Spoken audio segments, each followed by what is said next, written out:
আল্লাহ ইসরাফিলকে বলবে, ইসরাফিল সিংহায় ফুঁক দাও। আল্লাহর এই ফেরেশতা সিংহা হাতে নিয়ে মুখের কাছে নিয়ে আল্লাহর আরশে মুআল্লার দিকে তাকায় থাকে। একটা সেকেন্ডের জন্য এদিক আর ওদিক করে না।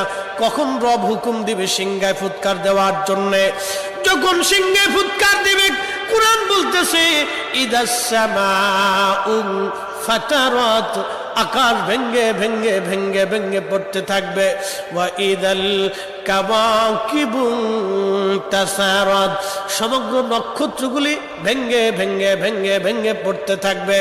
ওয়া ইদাল বিহারু ফুজ্জিরাত, সমুদ্রের তলদেশ উদ্দোলিত হয়ে যাবে।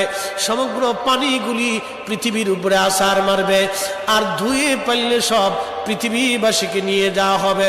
ওয়া ইদাল কুবুরু বুসিরাত, কবরের ভিতরে যাহা আছে সব আমার মালিক আমার রব বের করে দিবে।